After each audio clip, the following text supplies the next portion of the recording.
Hello, আসসালামু আলাইকুম। কয়েকটা বিষয় নিয়ে কথা বলবো। বিষয়গুলো মানে আপনাদের সাথে শেয়ার করাটা আসলে জরুরি আমি মনে করি। আহ, একটা ভয়েস শোনাই, কয়েকটা ভয়েস শোনাই, তাহলে বুঝবেন।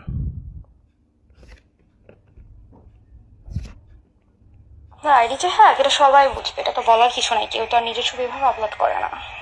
কিন্তু এগুলো কেউ ইগনোর করবে না, সবাই স্ক্রিনশট মারবে, এই জন্য স্ক্যান করবে। আপনি একটা রাস্তা করে বেরোতে পারবেন না, ওয়েট করেন। আর ভিডিও লিঙ্কটার জন্য ওয়েট করতে থাকেন আপনার ভিডিও বের হওয়ার জন্য। তারপরে আরো একটা শোনাই। এটা জাস্ট ফ্রেন্ড না। তোমার যদি তোমার কমেন্ট বক্সটা দেখাই না, আমি এখানে সবাই কি কমেন্ট করতেছে আর তোমার সাথে আমরা তর্ক কেন করতেছি, তুমি জাস্ট ওয়েট করো। তারপরে আরেকটা। মান ফোড়ন না হলে আপনাদের সাথে বা কারোর সাথে আমাদের কোনো শত্রুতা নেই, আমরা কি চাচ্ছি সেটা জাস্ট বলতে চাচ্ছি। আমি বারবার একই কথা রিপিট করতেছি, আমরা কোনো প্রবলেম চাচ্ছি না। আমরা আপনাদের এরিয়াতে 11 জনের অ্যাকাউন্ট হ্যাক করেছিলাম, 11 জনই আমাদের ডিমান্ড পূরণ করছে। একইভাবে আপনি আমাদের ডিমান্ড পূরণ করলে আপনারও কোনো প্রবলেম করা হবে না, আপনি আপনার অ্যাকাউন্টে রিটার্ন পেয়ে যাবেন। আদারওয়াইজ আপনার অ্যাকাউন্ট থেকে কালেক্টকৃত প্রত্যেকটা ইনফরমেশন সরাসরি ওয়েবসাইটে পর্যন্ত আপলোড হয়ে যাবে। বাট এটা করলে দেখেন কি থ্রেড জাস্ট এখানে মেইন কাহিনীটা আমি এখন বলি।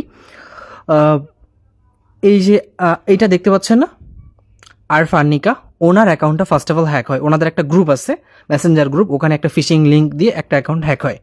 হ্যাক হওয়ার পরে ওনার থেকে প্রায় টাকা নেওয়া হয় 7,000 টাকা। তারপরেও অ্যাকাউন্ট ব্যাক করে দেয় না। পরবর্তীতে আমরা অ্যাকাউন্টটা রিকভার করি।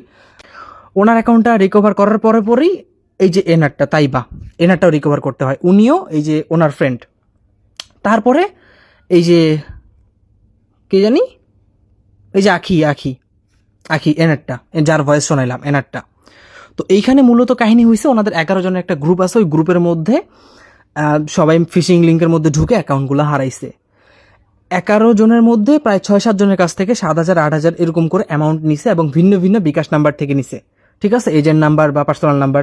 তো পার্সোনাল যে নাম্বারগুলো থেকে নিছে ওগুলোর বায়োমেট্রিক চেক দিয়ে আমি যা দেখলাম, ফোনগুলো প্রত্যেকটা অ্যাক্টিভ অ্যান্ড প্রত্যেকটা সিমই আসলে মানে চলতেছে এরকম একটা। তো এখন আমার কথা হইলো, এনারা কিন্তু জিডিও করছে, প্রত্যেকজনই জিডি করছে। আমরা প্রায় 3টা অ্যাকাউন্ট রিকভার করতে পারছি। তো 11টা অ্যাকাউন্ট হ্যাক হয়েছে, 11টা। তো বাকিগুলো রিকভার প্রসেসে আছে, যেগুলো আমাদের কাছে আসছে। এখন ওনারা কিন্তু জিডি করছে। এন্ড আমার কথা হলো, জিডি করছে এবং কি সকল প্রমাণ আছে, ইভেন কত টাকা দিছে, ট্রানজ্যাকশন নাম্বার সবকিছু আছে। তাহলে থানা পুলিশ আজকে 5-7 দিন হচ্ছে মানে অ্যাকাউন্টগুলো হ্যাক হওয়ার, এআই দিয়ে এদের মান সম্মানহানি করা হচ্ছে, কত কিছু করছে।